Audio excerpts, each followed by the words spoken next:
The Doctor is In is a co-production of Ave Maria Radio and EWTN Radio and carried across the EWTN Global Catholic Radio Network. You want some bad news, Michael? No. What are you asking me? You're the guru of the gray matter. I figured if anybody had it, you'd have the answer. I can't give you any direction. I think I'm going to have to change this channel. I'm sorry. You're completely wrong. I refuse to be wrong on 2 calls in a row. Tell me I'm spot on or tell me I'm crazy as all get out. I have no idea. I have a 6-month-old, so we'll be raising him according to Dr. Ray. Talk about being a winner. So, you want my question? You ain't making any sense. You're absolutely right. I just needed confirmation. So what are you going to do about it, Dawn? I'm calling you. Now, from the studios of Living Bread Radio Network in Canton, Ohio, the hometown of Mother Angelica, here's Dr. Ray. A 5-tooled professional baseball player trapped in an aging psychologist's body. Identifying as a professional athlete, much of the world not identifying with me. But I think it. In our culture, therefore it is. Nice to have you with me. This The Doctor is In. Monday through Friday. This is the Friday version. Variant. Sorry, I want to keep up with the medical lingo. This is the Friday variant of The Doctor is In. This is Look Back Friday. Got a bunch of calls up there from previous programs. Edited at the acute, the capable, the intellectual puissance hands of Andrew Kruchek. Sorry for the mixed metaphor. And we look at them, we listen to them, and then, now, during this program, I say more about them. So that will be coming up. Not too many long ones up there. There's one there about 3 minutes, which isn't very long, which means I have to talk more. I came up with this idea because, 1, I wanted to talk more. I wanted to add to the call. And 2, it I really kind of get free half a show. Let's see, the total look-back time up there is 6, 9, 9.5, 13.5, 14, 18, 19 minutes of look-back calls. So you take the breaks, start a minute late, quit 4 minutes early, that's 5, that's 24. And then there are 3 2-minute breaks within the program, so that's 6 minutes, that's 30. So basically, I do about half an hour worth of talk. Not bad. Nice gig, huh?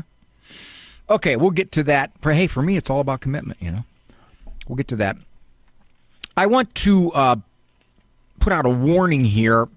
I'm going to euphemize the words here in this rather large-scale study, which makes a clear point that the church knows what she's talking about. However, if you got young kids listening and you just don't want to have to explain some terminology, although I'll use terminology that'll be pretty nondescript, shush them away, okay? I asked a dear friend of mine, his name was Father Fate, Father Kevin Fate. He's one of the most brilliant priests I knew. We did a series for EWTN called What Catholics Really Believe. And in one point in the series, I asked him, for you, what is some of the most confirming evidence of the truth of the church? He said, the system works. I said, what system? The liturgical system? The church structure? He said, the moral system. The moral system works. The culture says it wouldn't. The culture says we have a new and better way to do it. But when you look at the research, which is overwhelming, and it is secular research, it's not put together by the church for some kind of confirming agenda. Although they don't like to admit it, they'd have to say the teaching of the Catholic Church and of much of Christianity still is correct. It's on target. You remember Dana Carvey on Saturday Night Live, you know, the church lady? Well, isn't that special? So they poked fun at these supposedly stunted, these emotionally stunted and these stultified religious people. Sigmund Freud was an atheist, and he said that the religious people got obsessional neurosis, and repressed sexuality. Well, one national newspaper had a great title. They called the results of a comprehensive survey by the University of Chicago. They called it The Revenge of the Church Ladies. They found that religious women experience significantly higher levels of intimacy satisfaction than non-religious women. Wait a minute, aren't we supposed to be just kind of truncated, stuffed up in our willingness to express ourselves freely in our desires? The church says, no, that really belongs in marriage, and that's where it'll have the greatest impact and satisfaction. And the culture says, no, come on. How could you do that? Well, this goes back some years, but a guy named William Maddox reported in an issue of USA Today that there are at least 4 factors that appear to be at play for the strong link between spiritual commitment among women and intimacy fulfillment. First, believe it or not, the church ladies appear to benefit from their lack of experience prior to marriage. Several studies, including one of 100,000 women by Redbook, found that women who engage in premarital relations are less apt to be satisfied with their lives in that domain than women who enter marriage with little or no previous experience. By the way, I saw a survey. The percentage of people who enter marriage now as virgins is 3%. 3%. Isn't it interesting? The culture says, no, more and better. With whom? Great. As long as it's consensual. Do it. Yeah. The study says, along with many others, no, that does something. It actually lessens your ability to have a warm, satisfactory experience. Second, churchgoers, men and women, appear to benefit from a commitment to their marriage and its permanence. A woman, Marianne Mayo, she's a therapist, says this is especially true for women since, quote, their responsiveness is greatly affected by the relationship. In other words, church slave English, the women have to feel emotionally connected to this individual. And in a marriage that is committed to permanence, makes it more likely. Third, religious women enjoy this because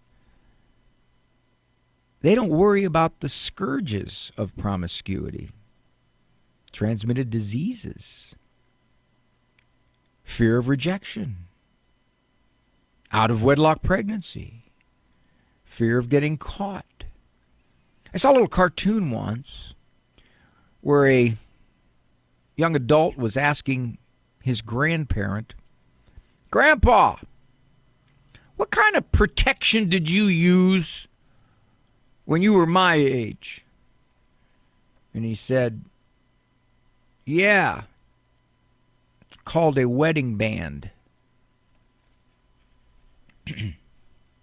Fourth, church ladies appear to benefit from the belief that God created this connection. There was a report on this sexual behavior that concluded non-religious people, quote, have a tendency to focus more on the technical or performance aspect, while the religious pay more attention to the mystic and symbolic dimensions of this intimacy act. In conclusion, the author writes, if one wants to know why church ladies are having so much fun in this regard, my best guess is that their husbands are taking the biblical passages quite literally. The system works. I'm Dr. Ray. When your children consider going to college, where are you going to find a place that will prepare them for the future and build on the foundation that you've laid? The answer? Ave Maria University. With an authentically Catholic curriculum including 35 majors, AMU prepares students to take on the world. My daughter told me she was published in a scientific journal as an undergrad. I'm so proud of her. The world needs Catholic physicists, and my daughter's going to be one of them. Learn more at avemaria.edu. That's avemaria.edu. The most amazing saints from modern times, John Paul II, Maximilian Kolbe, and Maria Faustina with the Divine Mercy. This is Steve Ray. We invite you to join us on a pilgrimage to Poland and experience this incredible Catholic country, the land of saints, Catholic culture, gorgeous churches and shrines, and delicious food. Join us next April as we again visit Poland, one of our favorite pilgrimage destinations. Find the Ave Maria Radio travel tab at avemariaradio.net. The following program is brought to you in part by MyCatholicWill.com. Surveys show that more than half of Americans do not have a will. At MyCatholicWill.com, it takes as little as 15 minutes to write your will and secure a legacy of faith. MyCatholicWill.com is the exclusive online destination for creating a Catholic will. The process of writing a will is simple and now more accessible than ever. MyCatholicWill.com, a legacy of faith for those you love. We are the pro-life generation, passionate about building the culture of life in our healthcare and in our nation. But not all healthcare options are equally pro-life, and some provide morally objectionable procedures. CMF Curo is different. CMF Curo is a pro-life Catholic healthcare ministry providing a pathway for its members to build the culture of life in their healthcare choices, not destroy it. Learn more about CMF Curo at mycatholichealthcare.com. That's mycatholichealthcare.com. I need you to knock some sense into me. I'm sure you can.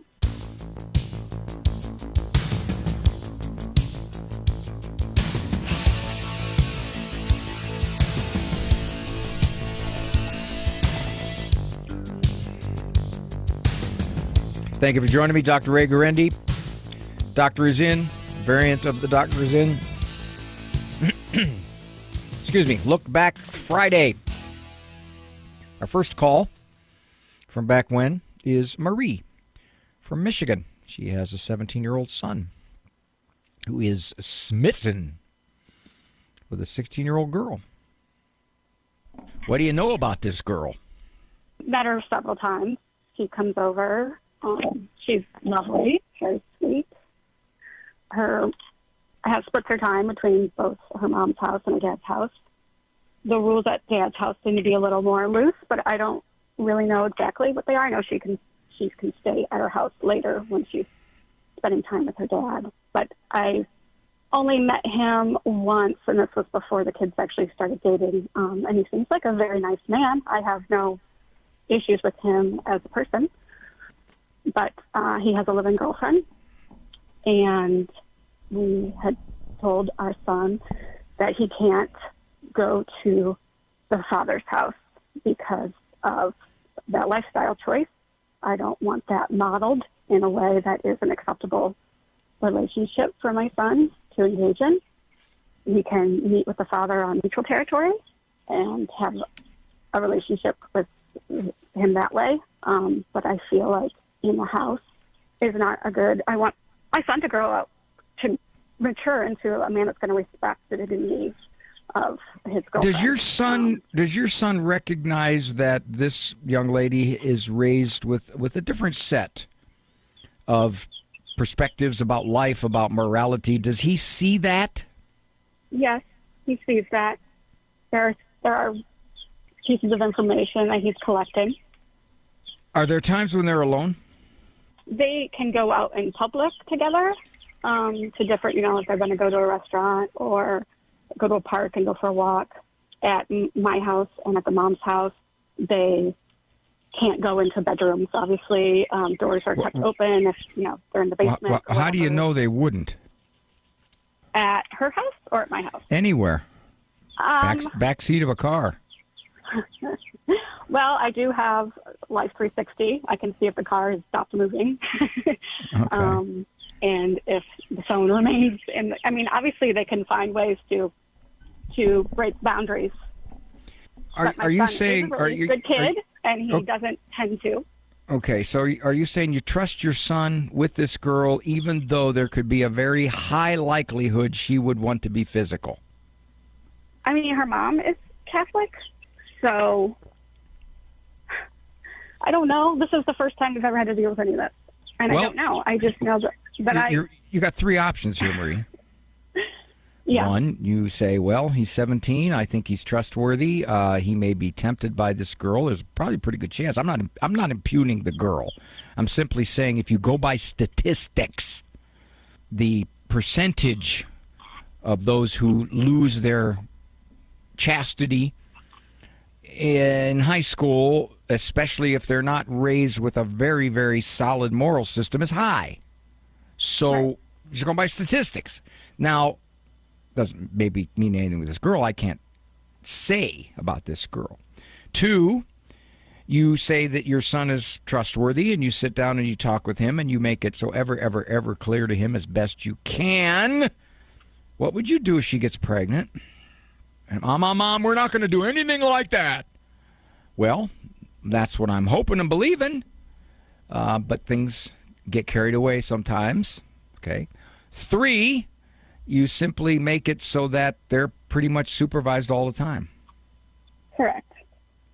And, the idea of that, I know where his phone is. I've got 360. Come on, and get around that real easy. Give my phone to your buddy. Let him drive around. We need an hour. Come on. That's really no. He doesn't. He wouldn't do that. Okay, famous last words. I know, and I'm not. Forgive me, Maria. I'm not in any way impugning your son. I'm just simply saying the nature of the beast. I know. So really, you got a decision to make. Your decision is, what is the likelihood they'll get physical? All the way. That's the decision. So it doesn't matter if they go to the dad's house? The dad... Well, no, because I would have more reluctancy about Dad's house, not because of Dad's living with this lady, but because it's likely that they can do anything over there. They can get on any internet site, they can watch any movie, they can do anything. That's where I'd really have reluctancy. So I agree with you on that one. Dad's too loosey-goosey, moral-wise, at least from what you're saying, that he goes over there and it's no limits.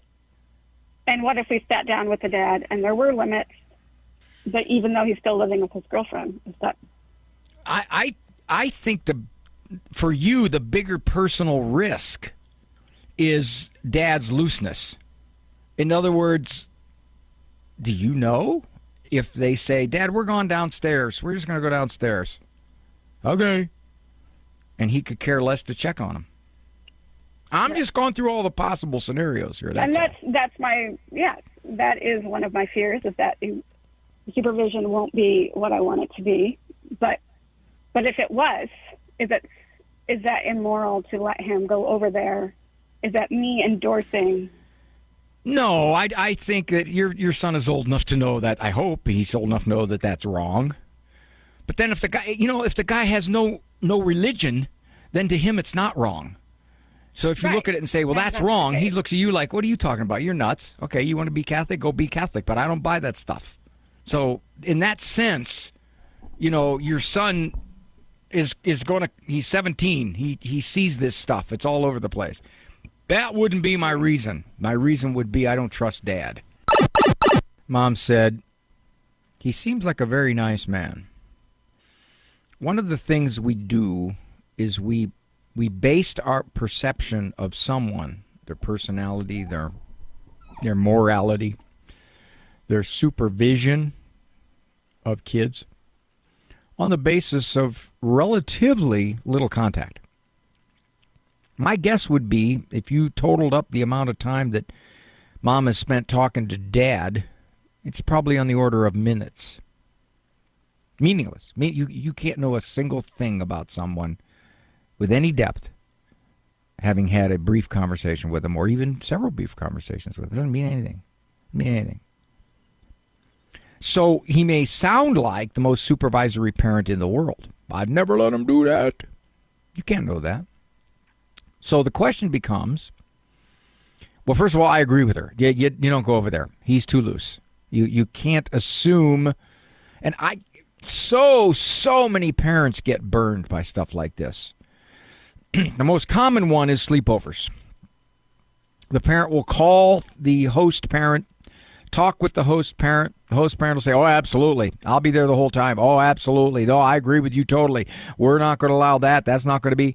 And so what happens is 7 of these adolescent girls come to this little sleepover. They all got cell phones, even if your kid doesn't. They all got cell phones. And your daughter tells you later what movie they watched. And you were shocked. What? You couldn't believe it. Well, wait a minute. Was the mother lying to you? No, probably not. Her idea of what is parental supervision is a little more loose than your idea. So she thinks she's being a culturally on top of things mom, and you're thinking, no, I don't dig this culturally on top of things thing. So whenever your child in those teen years is heading out to wherever, you have to recognize that the chances are that there could be something foolish happening. That's the first thing. She said, Mom is Catholic. In other words, this 16-year-old girl's mom is Catholic. That's meaningless. First of all, you don't know anything about that. And the chances are very high that mom is at best superficially Catholic, just on the stats. If you know nothing else, you got to go by stats. You got to predict by baseline. The baseline says that about 3/4 of Catholics call themselves Catholics and do what they want. And then she said the critical one. He wouldn't do that. I cannot tell you how many parents have come to me shocked that their teenage son was into pornography on the internet. And the parents didn't have any kind of safeguards because he wouldn't do that. It doesn't mean these are bad people. It just means that the temptation, given certain circumstances, firmly resolved with the help of your grace to avoid the near occasions of sin. Yeah, I mean, they're there.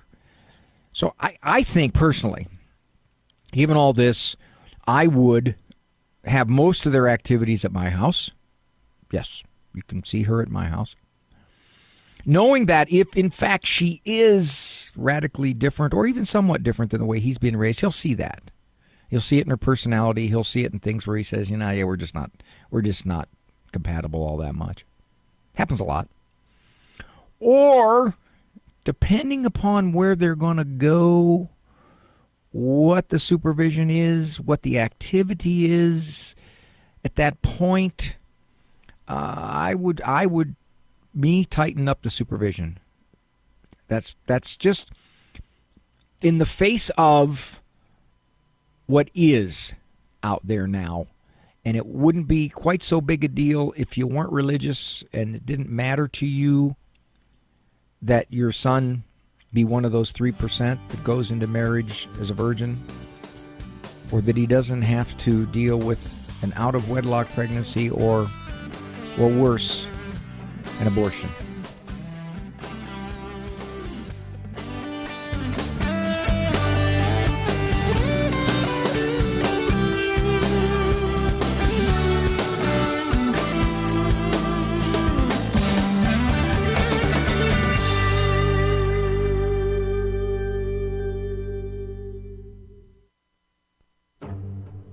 60 on 10 with Monsignor Charles Pope. The fourth commandment, honor your father and your mother. This commandment enjoins on us as young children not only obedience to their parents and even older children, great honor for them, but also gratitude for all of our elders, teachers, employers, and leaders. It also directs citizens to a proper love of our country. So it's a rich commandment. And it also puts great requirements on those who are in those positions to be worthy of the honor that is due them.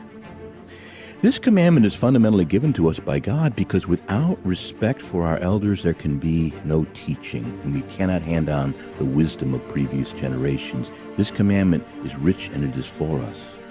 The fourth commandment, honor your father and your mother. For more about the 10 Commandments, visit EWTNRC.com.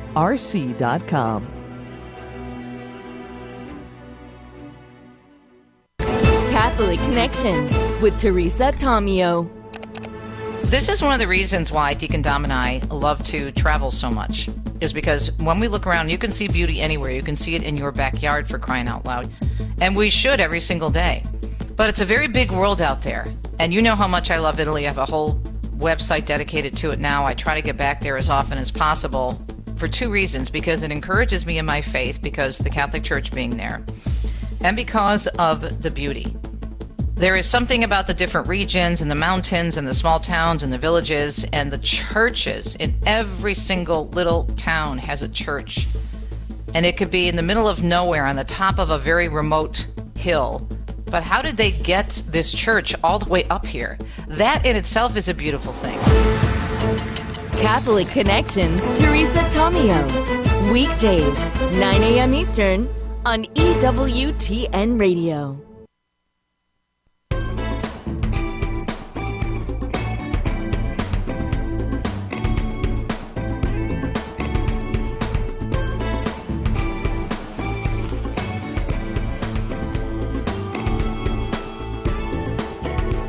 Okay, this is interesting here. Now, several years ago, I know I'm probably going to use up this whole time here. Several years ago, a dear friend came to me, and she said, we got to get you on Facebook. And I said, I don't want to do that. I don't want to say, I just don't like this. Look at me, look at me. Because besides, I was dominating in the humility competition. I didn't want to risk it. She said, no, Ray, we can put things up to help people, little aspects of living better, family better, life better, etc.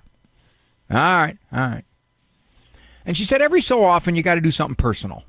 Whether it's a picture, we posted a picture of me holding my newest grandson, and it was very popular. Okay.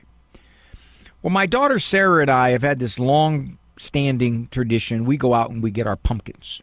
Get our pumpkins for Halloween.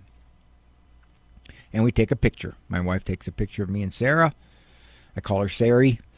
And Katie will post it. Okay? Now, the post that she posted with me and Sari, this so far has got, I don't know, several hundred likes, 700, 800, 900 likes, I don't know. And then she posted something of me and Father John Ricardo when he was on the TV show talking about a happy, holy marriage. And it got 56 likes. And I told Katie, I said, Katie, you realize that pumpkins are 13 times more likable than a happy, holy marriage? She laughed. She said, no, maybe it was your daughter. Oh, well. All right, let's get to this call right here. Brenda. Brenda had a comment. We had a topic come up on a recent show about helping elderly parents. And Brenda had a comment. I hope I have something to say about it. So actually, I was just happened to be tuning in to you today, running some errands, and it seemed like a lot of the theme of your show was caregivers of adults, or in many different forms, or dealing with adult issues. But I just wanted to give a shout out to fellow caregivers of adults, and then to the siblings who positively really appreciate those caregivers of adults. My sister, who is married with 4 kids, isn't able to do as much, but she definitely supports and encourages me and is appreciative of me for all that I do for our mom. And in fact, about a year or so ago, I had a situation where I lost some keys, and my mom, in her, 79, 80-year-old mind was very upset that I lost said keys and was giving me a hard time about it. And I finally just kind of said something to her, and my mom turned around, walked away from me, and says, I don't have to take this, and walked upstairs when we were supposed to go somewhere. And I just kind of stood there for a little bit, and I decided, well, the heck with it. She can be by herself for a little while. I went ahead and left. Called my sister, told her what happened, and told her I left, and she says, good for you. She can be by herself. You go take care of you. So... Anyway, so you didn't make a mountain out of it. That's what you did, Brenda. You didn't make a mountain out of it. I don't know the... Very true. I don't know the extent. Very true. And I just wanted to give a shout-out to those who are dealing with that situation, and also to encourage those people who know their siblings are taking care of their parents when they can't, to really try to give that support and encouragement to the ones that are doing it, because of the challenging work that it can be. And so, but I'm very blessed because I do have that support from my sister, and I wouldn't trade taking care of my mom for anything. But yes, you have to still take care of yourself, and you need to figure out ways of doing that. Well, okay. You redeemed yourself with the very helpful suggestions you made, as well as the kindness that you show your mom. So I'm really not going to be that upset that you don't listen all that often. I'm going to let it slide this time. Don't let it happen again. Okay. Besides, I will try. At my age, I'm getting to the point where you could start taking care of me. Somebody could start helping me out here, Well, I tell my niece and nephews, since I don't have kids of my own, that they're going to have to take care of me along with their parents. That's why they're making sure you stay healthy. All righty. Thank you, Brenda, for the sweet call. Right now, we are airing some segments on the TV show, Living Right with Dr. Ray, where we went to a local nursing home facility, assisted living facility, called the House of Loretto in Canton. It's run by the sisters. And we interviewed for several segments, 6, 7, 8 segments, talking to the sisters about what it is that people most often struggle with in placing a relative, a spouse, a parent, someone outside their home, whether it's assisted living or whether it's extended care or skilled care. We asked them about that. One of the things they pointed out was the most common caregiver of an elderly parent is the oldest daughter. Seems to be, if you ranked it, how many times the guys, how many times the youngest daughter, whatever, the oldest daughter. Exactly why that is, it would be interesting to do a study on that. It'd be something that somebody majoring in gerontology, going for their master's, might be able to do, interview, and find out how often, who places whom, or who cares for whom, and why they care for whom, and what it is about the psychological dynamics of the oldest daughter that says, this is what I want to do, this is what I feel I need to do, this is why I'm the best one to do it. One of the things that comes up, not only in therapy but here on the show, is that there's oftentimes a lack of help from other siblings, but there's no lack of critique. And that is something that you have to just weather. Your primary goal is to help your mom or your dad. That's your primary goal.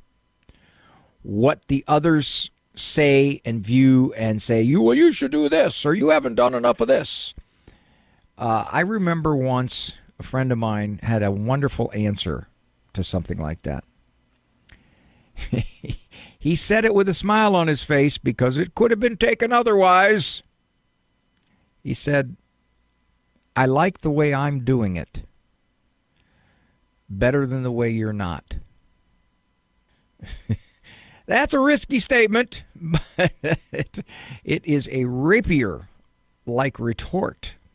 So keep that in mind. If you are the one caring, that in fact, you may get more critique from those who don't.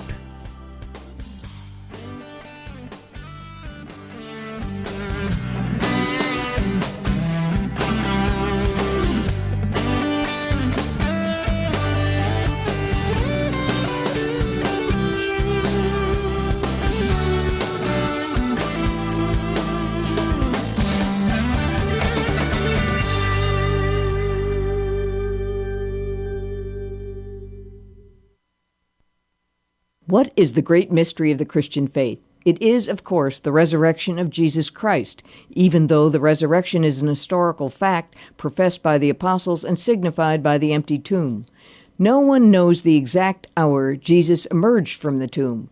There were no eyewitnesses to describe the actual moment, only the result, the live appearances of Jesus to his disciples. It is an event that transcends and surpasses history, the Catholic Catechism tells us. The three persons of the Trinity, using their individual characteristics, acted as one in bringing about the resurrection. God the Father raised up the Son. God the Holy Spirit gave life to Jesus' dead humanity and called it to the glorious state of lordship. The Son effects his own resurrection by virtue of his divine power. He predicted the Passion and declared that he had the power to lay down his life and take it up again. This is Peggy Stanton, and this has been the Order of Malta's Minute with the Catechism. Christ is the answer with Father John Riccardo. Are you passionate about Jesus?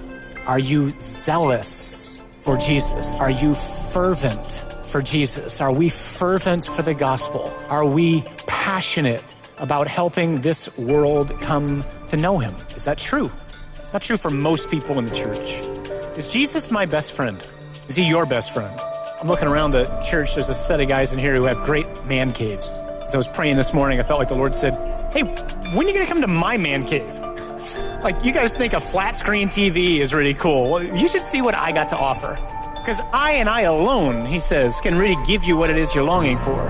Whoever it is we're rooting for right now, they're going to lose eventually. Or whatever it is that's occupying our time, one day we're going to realize it really wasn't that important. Why aren't we hanging out with the one who alone can show us what life is really all about? When was the last time you hung out in the Lord's man cave?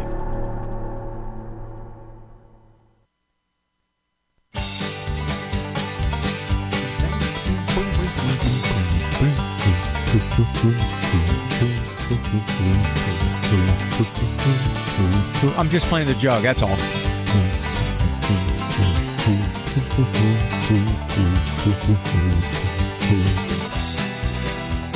You know what that reminds me of? That reminds me of the Darlings. Those of you old enough to remember the Andy Griffith Show with the Darlings, they would play, and Grandpa Darling played the jug, and then the other boys played the banjo and the guitar. And I guess the one Darling girl had a crush on Andy. And they said something. I remember the one episode where he said something, and according to the law of the mountains, he now had to marry her. Mm-hmm. So watch what you say. See where we're going here. Mike from Texas had a rather broad-based general observation. I think there's some truth to it. It's an umbrella statement. But there is truth to it, and I think I picked this because I wanted to speculate on why. You brought up a very interesting observation. It's something that I was told when I was in grad school, mostly by child development people, by the way. Child development people are really kind of into this one. So you share it, Mike. What have you noticed about these younger parents? What I've noticed about these younger parents is that they won't ever say no to a child. A child's climbing up wooden stairs, going upstairs, or is fixing to.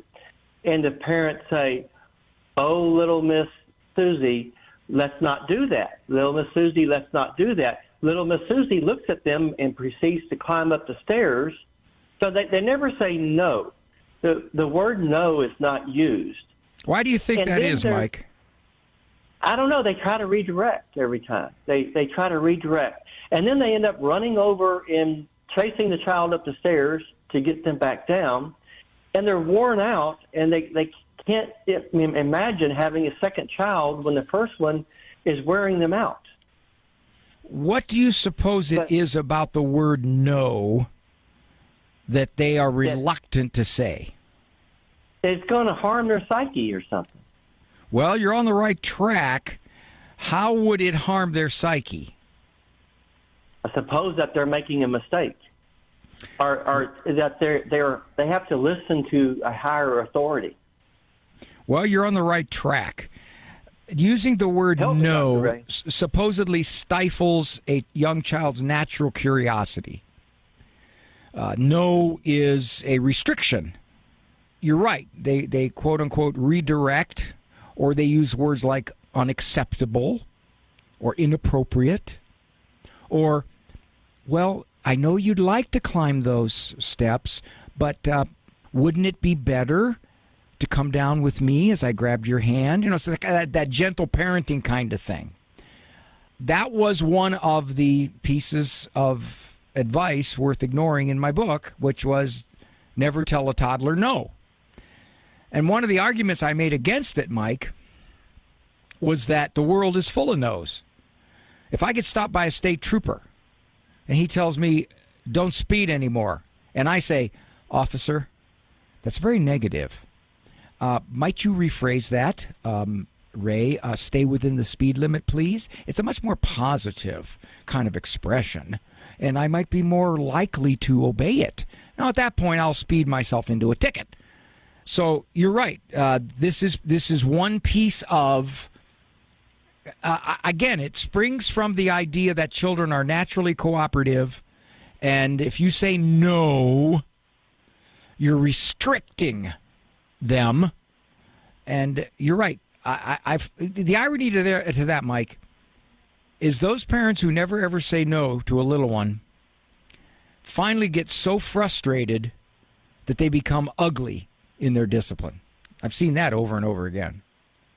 Well, the hard part is we watch this, but we don't dare, or we haven't said a word about it. You're a smart man. You are a smart man.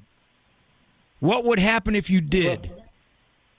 Well, I think we would be rebuffed. So honestly, we're waiting for their frustration to build when they just kind of say, tongue in cheek, well, we just don't know what to do anymore.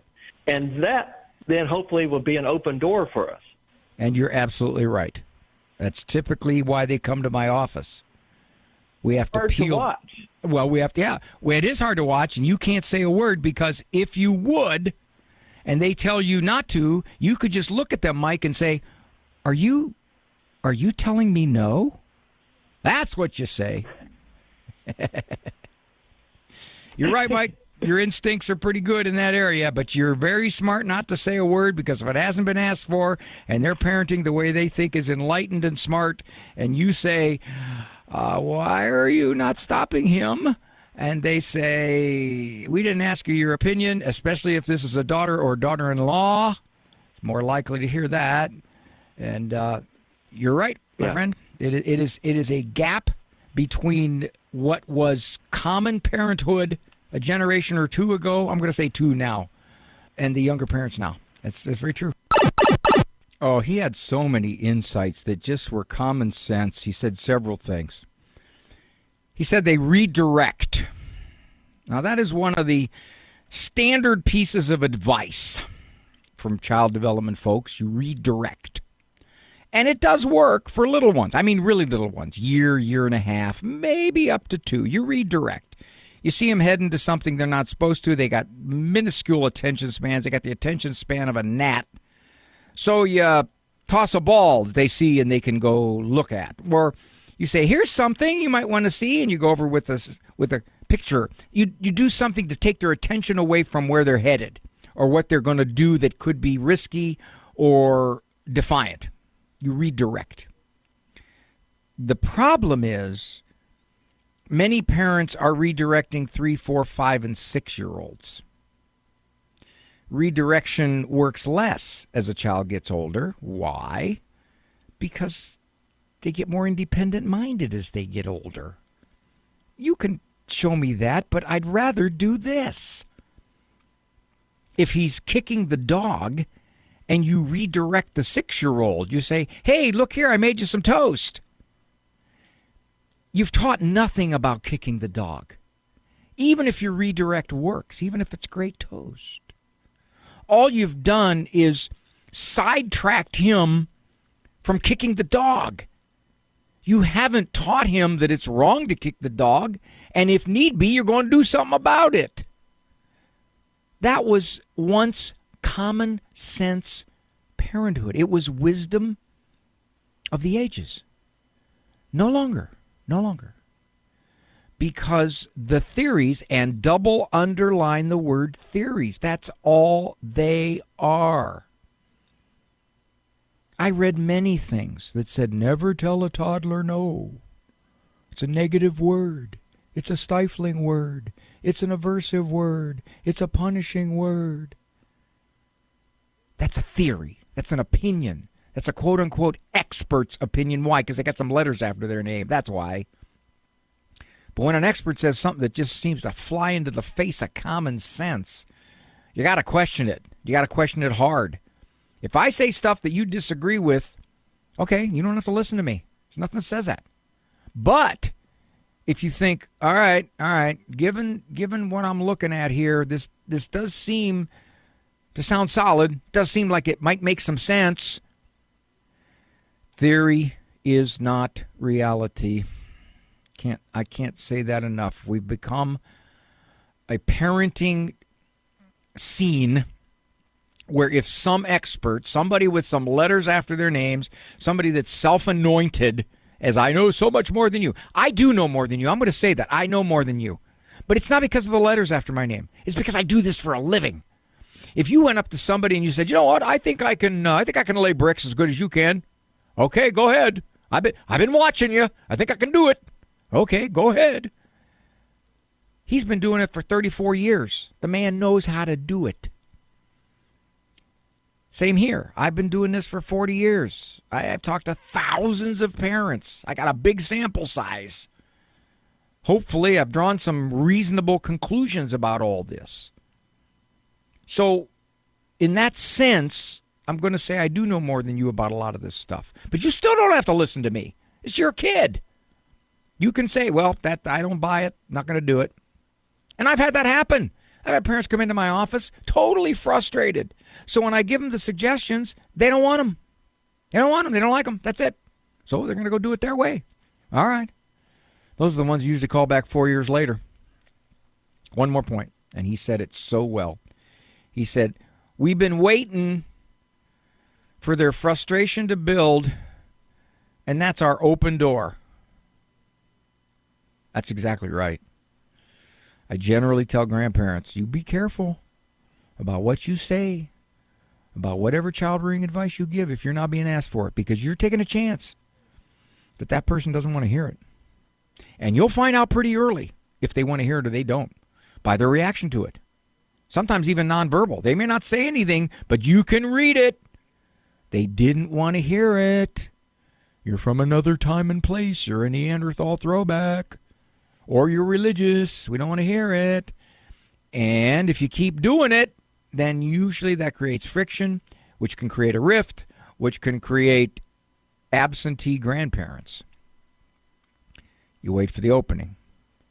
And if they say, I'm just so frustrated, I don't know what to do, then you can say, well, I got some ideas. Well, let me hear them. Anything will help. As I said in the call, that's typically why they come to my office. They're frustrated. Whatever they've been doing isn't working, and they can't quite figure out why. And these people are smart folks. Some of them are very professional. They're good at their profession, but this 6-year-old's eating them for lunch. How's this happening? Well, I think in many respects they've followed a lot of theories that don't work very well. And then They have to rethink it. All right, I'm way past break. Dr. Ray, I'll be back. Do you own popular index mutual funds or ETFs? If so, you're automatically own shares of companies that conflict with your moral beliefs.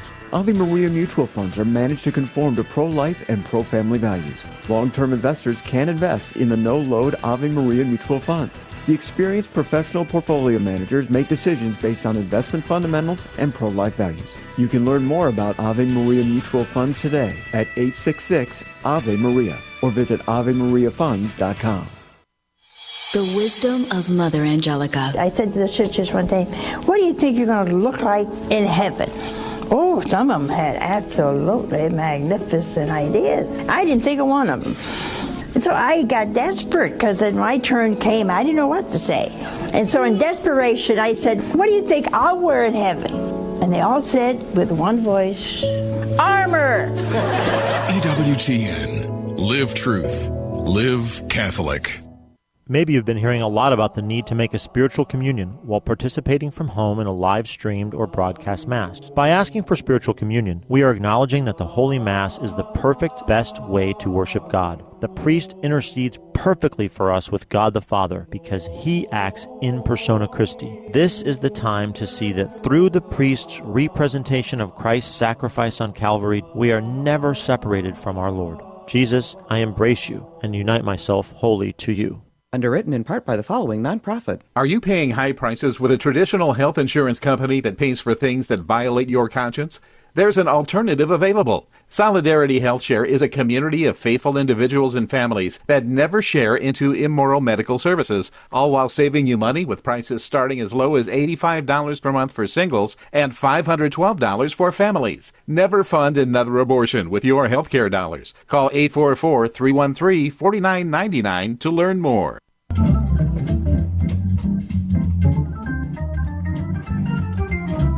Sound of the Hammond B3. Never before replicated. That doesn't make sense. Never since replicated. All right, I don't have time. I want to just do a couple of things here. I'm looking at this article.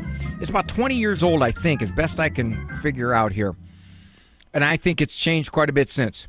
It says here, you're an average American if you were raised Protestant, you believe in God and an afterlife, though you didn't go to church last week. Well, I think you could say if you were raised Catholic, believe in God and an afterlife, and you didn't go to church last week. You think you will live to be 78. You named your son Michael and your daughter Jennifer. Well, that was probably 20 years ago. Now, this is the big one I think's changed. You charge about $2,200 worth of goods a year to your credit cards. Oh, that's exploded. In the last 20 years, that has exploded. I don't know what the average amount is, but it's a lot more than that. You have at least one house pet, and the chances are 50-50 you carry a picture of that pet in your wallet. Here's one I think has radically changed. You drive the urban, in-town, interstate at an average of 58.6 miles per hour. I'm going to say it'd be more likely to be 66 or 67 miles per hour average. This is a bad one, and I don't doubt that this is true because this is a major sin still in our culture. You think that smoking cigarettes is worse than producing X-rated movies. Whew. You're a woman, you spend $400 a year on clothes. It's going to be higher than that now. Got to be a lot higher than that now, just to give them the fact that clothes have gone up. By the way, I don't know how much time I got. Just as an aside, I used to wear a large, sometimes an extra large, because I lifted heavy when I was younger. I'm roughly the same size, and now I wear a small to medium.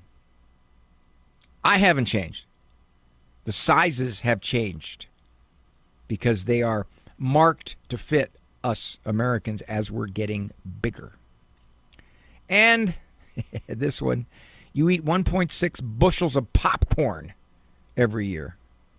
That's a lot of popcorn.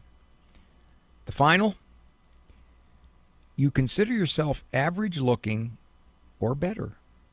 Apparently this stuff has been collected through surveys where they ask people, are you average or better? Okay, got that. I got to run. I thank Andrew Kruchek for doing everything he does over there in Ann Arbor, and I thank all of you for keeping me company during this program. Good Lord permitting, Monday, see ya on ePerson Monday. Get a chance to take a look at your ePersons and comment on them and address them. I used to say tackle, but that's kind of a violent word. You can't use that anymore. So, you're not an average person if you walk with God always, every day of your life. But that's where you want to be, well above average. For information on Dr. Ray's presentations, books, and CDs, visit drray.com and follow him on Facebook and Instagram. The Doctor Is In is a co-production of Ave Maria Radio and EWTN Radio and carried across the EWTN Global Catholic Radio Network.